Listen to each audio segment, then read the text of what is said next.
Assalamu alaikum wa rahmatullahi wa barakatuh. وعليكم السلام ورحمة الله وبركاته. Alhamdulillah, today we're honored to have Sheikh Azhar Iqbal amongst us. He resides in Pakistan. He's a scholar from Pakistan, mashallah, and he also studied there, and he used to live in the US for many, many years also. And currently he's in Pakistan and he teaches Alim course online.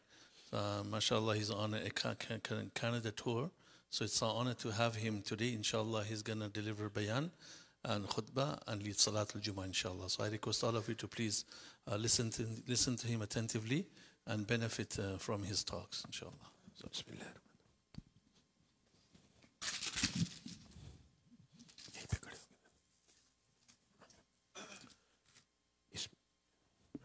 الحمد لله وكفى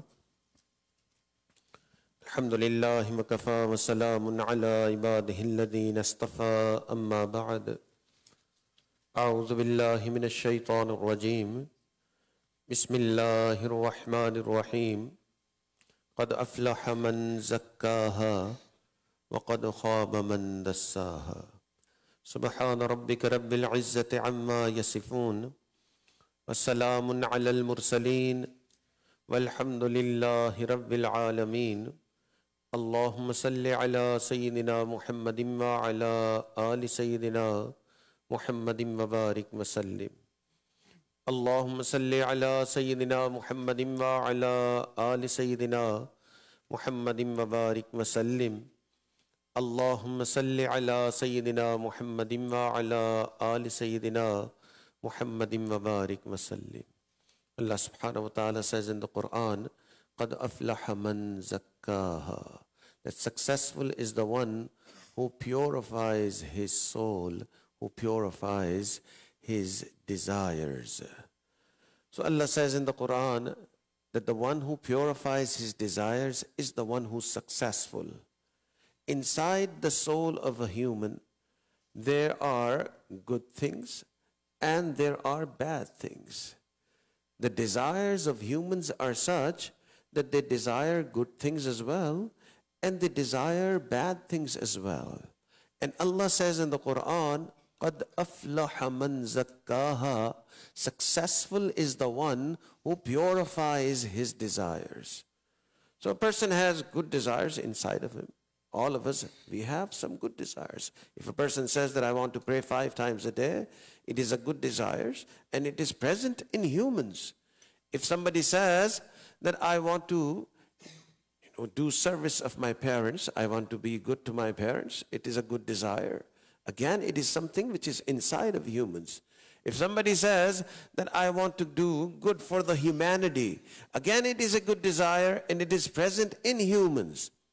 In the same way, bad desires are also present inside of us. If somebody says that I want to drink alcohol, it is a bad desire. It is present in humans. If somebody says that I want to fornicate, it is a bad desire. It is present inside of humans. If somebody says that I want to backbite, I want to lie, I want to cheat, all of these are bad desires. These are also present inside of humans. So good desires are present inside of humans. Bad desires are also present inside of humans. And Allah says in the Quran, قَدْ أَفْلَحَ مَنْ زَكَّاهَا. Successful is the one who purifies his desires. The reality is that not all of us have the same bad desires. Different people have different types of desires. So some people have the desire for worldly things. And the scholars have said that women are more attracted towards these types of desires. The desire for clothing, the desire for jewelry, the desire for decoration and all of these things. The scholars have said that these desires are present more in women.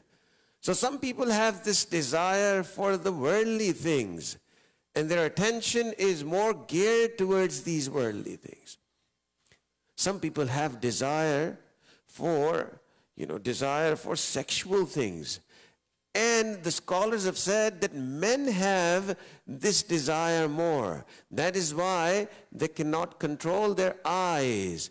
And it is said in the Quran that قُلْ لِلْمُؤْمِنِينَ يَغُزُّوا مِنْ أَبْصَارِهِمْ, that tell the mu'min that he has to lower his gaze. But this gaze is not controllable. Why? Because this desire does not let you control your gaze. So that means some people have some types of desires and some people have other types of desires. Some people have this desire for anger. A lot of us, we think that anger is not a desire, but the reality is that it is one of the biggest desires. It is present both in men and in women.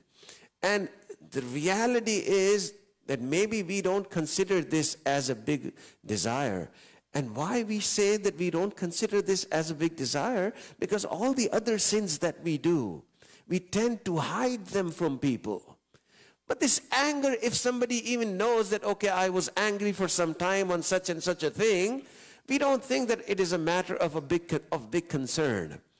So we don't consider anger as a big desire. But if you look at the Quran and the Hadith, it seems as if there is no sin bigger than anger. The Prophet ﷺ has said, Al-ghazabu yufsidul iman, that this anger destroys your iman. So it is not a normal sin to be angry. It is one of those sins that affects your iman. And the Prophet ﷺ has said that shaitan runs in the body of an angry person the way blood runs in the body. So some people have this desire for anger. Allahu Akbar. And sometimes people become angry so much that their anger does not leave them for days and days. Allahu Akbar. And the Prophet ﷺ said that the best one among you is the one for whom it takes a very long time to become angry. So it takes a lot to make such a person angry. And it takes a very short time for him to leave his anger. And sometimes we have this anger inside of us for many, many days. Some of us even think like that this anger is not a bad desire. We think that anger is a sign of manliness. So sometimes people tell each other, why did you not show anger? Are you not a man? The Prophet ﷺ killed this idea as well. And there were companions sitting with the Messenger ﷺ. And the Prophet ﷺ asked them, tell me, who is the strongest? The companion said, O Prophet of Allah, the strongest is the one who can put people down on the floor, who wrestles so hard, who has such muscles that he can put this person down on the floor. That is the strongest man. The Prophet ﷺ said that man is not the strongest who can put the other one on the floor. The strongest one is the one who feels angry and he does not vent his anger. Allahu Akbar. So it is not manliness to be angry. It is just fulfilling your bad desire to be angry. Allahu Akbar. So some people have some sort of desire. Some people have, other types of desires. But each and every person has different types of desire.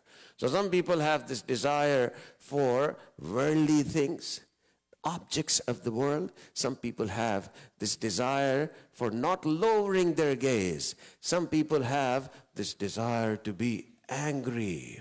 And there was this person that I know, he had a fight with his wife. And the fight went on for a few days. So now all the family members and everybody was telling them that, you should now finish it off and make friends with her. But he was not ready to do this. Allahu Akbar. So then, that year, he was supposed to go for Hajj as well. And he was from Pakistan. So a few days later, it was time for his flight to take off for Hajj. So now it is, going to Hajj is a very good time to make friends with everybody, and you say that, please forgive me for what I have done. I'm going on this big, journey to the house of Allah. So people told him that, this is a very good time. Now you should make friends with your wife. But he was so angry, and this anger would just not leave him. He left for Hajj without making friends with the wife, and he went there. After a few days, it was the day of the Hajj that was starting. This is also a good time. People message each other that I'm going for Hajj now. The Hajj day is starting, and please forgive me if I've done anything wrong. This is a good time to make friends. And he did not even make friends then. Now what happens at Hajj is that the first day, the 8th of Zil-Hajj, everybody goes to Mina. The 9th of Zil-Hajj, everybody goes to Arafat. Then on the 10th, everybody comes back to Mina, and then they stone the devil. So this man who was angry, he stoned the devil. Now when he stoned the devil, you have to stone the devil 7 times. And he threw only 6 stones. 1 stone was left. So his group members, they said, you're supposed to throw 7 throws. You're supposed to throw 7 stones at the devil, and you only threw 6. He said, yes, I have saved this 1 stone. There is one sister of this shaitan living in Pakistan. I'm going to go and throw at her. Allahu Akbar. So look at the anger inside of this man that is not leaving him. And we think that this anger is not a desire. Anger is one of the biggest desires. Allahu Akbar. So some people have this desire for worldly things. Some people have this desire for sexual things. Some people have this desire for anger. Some people have this desire for food. And when you always think food is halal, but if you're thinking about food all the time, then that also becomes a desire. And of course, when you don't think about what is halal and what is haram in terms of food, then it is even bigger desire. So some people have this desire for food in their minds. Some people have this desire for sleeping. Sleeping could also become a very big desire. And there are some young people, nothing can wake them up. You cannot do anything to wake them up. So if sleep is such that you miss your prayers, then the sleep also becomes desire. And some people have this desire for talking all the time. They want to have a chat session of a couple of hours every day. So if you want to talk for 2-3 hours and have this chat session all the time, then this talking also becomes a desire. If you call up such a person, he's going to take 1 hour of your time. So different people have different types of desire. Some people have none of these desires, but they have one hidden desire. And this hidden desire is bigger than all other desires. And what is that desire? The desire to become big, the desire to be known, the desire to be popular. Why is this the worst of all desires? Because this desire leads to arrogance. This desire leads to a person feeling that he is better than others. And this arrogance is such a sin that the Prophet sallallahu alaihi wasallam said, "La yadkhulul jannah man kana fi qalbihi mithqala zarratin min kibr." That person is not even going to enter into Jannah who has even a small particle of arrogance inside of him. So this desire, the desire for fame, the desire to be big, the desire to be sitting on the big chair, this desire is the worst of all desires. Nonetheless, Allah says in the Quran, قَدْ أَفْلَحَ مَنْ زَكَّاهَا. Successful is the one who purifies his desires. The most successful one is the one who purifies all of his desires. Now the big question, how do we purify our desires? And the scholars have said that one way of purifying your desire is to show willpower. And the person who shows willpower, the person who says that, okay, fine, from today onwards, I'm not going to lie.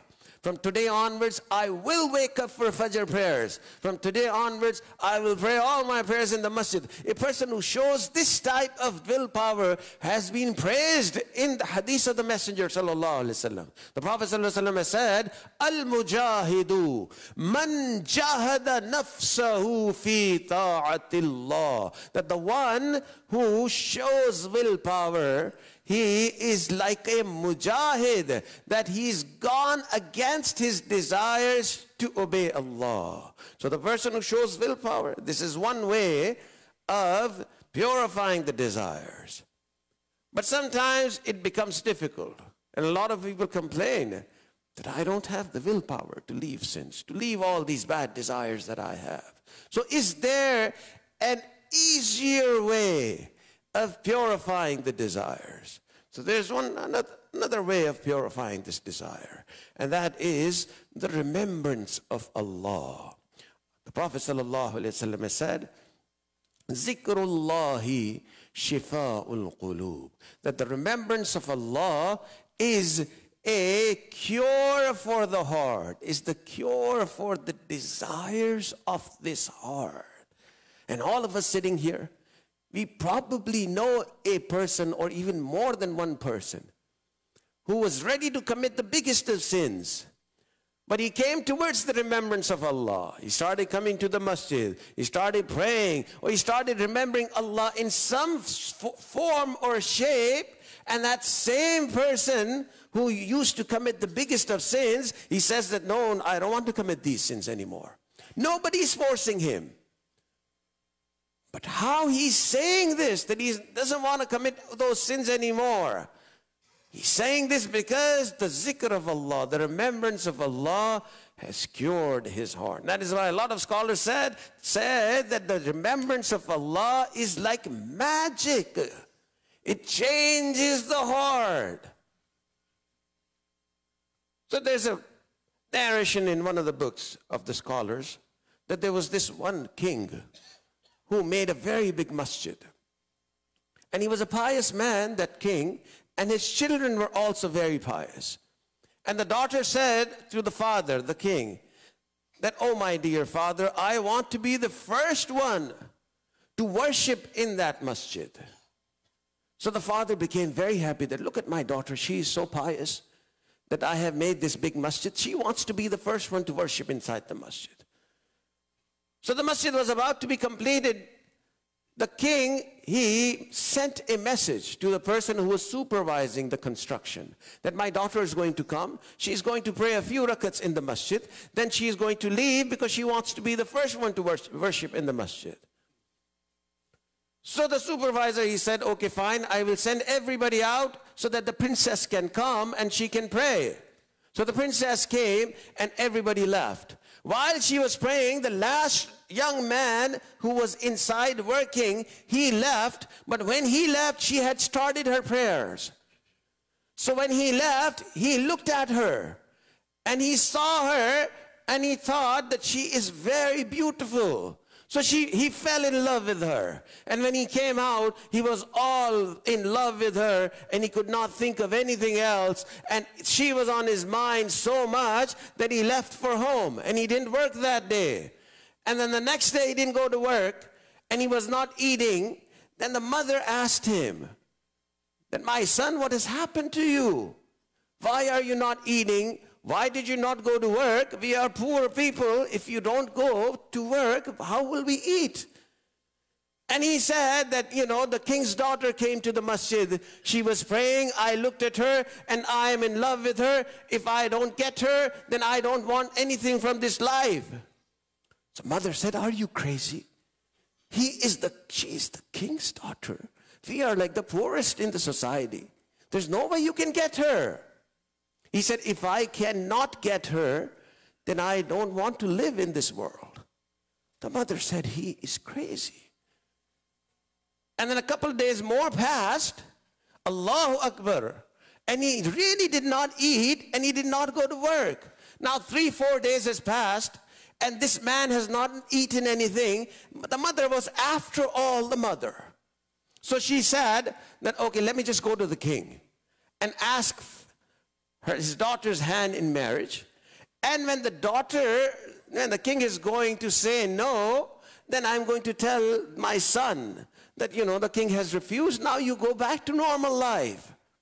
So this was the plan in the mind of the mother. She went to the king. Now after waiting for a long time, and the king was a pious man, she finally got a few minutes with the king.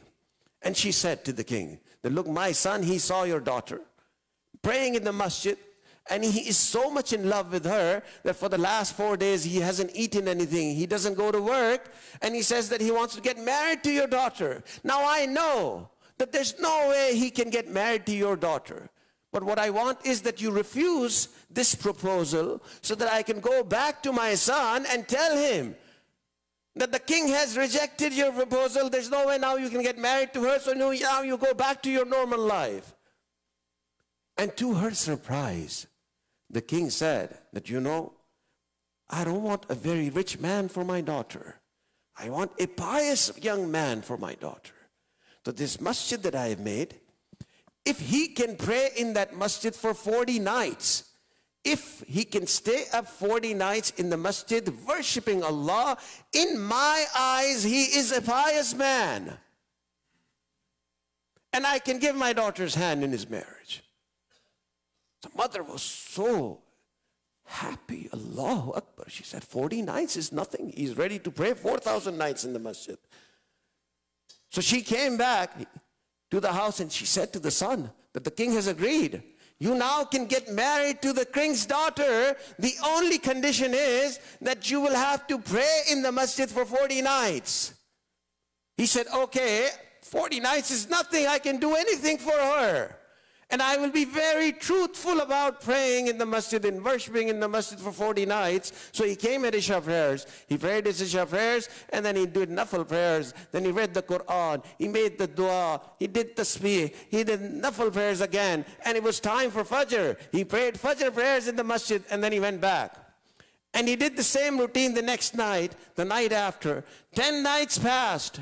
20 nights passed. 40 nights passed. 60 nights passed, 80 nights passed. At that point, the king sent a message that, young man, our deal was only 40 nights, but I've been told that you've been spending nights in the masjid for 80 nights now. So do you not want to get married to my daughter? And he sent a message back to the king that, oh my dear Lord, the one that I'm remembering inside the masjid, I am so much in love with that one that I have no room for your daughter in my heart. Allahu Akbar. So this remembrance of Allah is a magical thing. It changes the heart. The Prophet ﷺ has said, Zikrullahi shifa'ul qulub. So purifying the desire, one way of doing it is to show willpower. And if that is not possible, then you can do it through the remembrance of Allah. And the third thing, which is the easiest of all three things, and that is keeping the company of the pious people. This also changes the heart. This also changes all the desires inside of a human. The Prophet ﷺ said, Al-mar'u ala dini khalilihi, that a man is on the deen of his friend. So the way, the company that you keep, the environment that you are in is going to have an effect on the desires that you have. So that is why a lot of people, they ask this question, that how can I make my son or make my daughter, become purified of all these bad desires? There's no new rule to it. You bring them in a good environment, the heart is going to change. And the more they go in the bad environment, the heart is going to change the other way. So the easiest way is to bring them in the environment of the masjid, the environment of the scholars. And you bring them in this environment, and it is going to have an effect on their heart. Allahu Akbar. And there have been some scholars, even one majlis with them, one sitting with them has changed people's hearts. And there have been some people, some some scholars in this ummah, their one line was enough to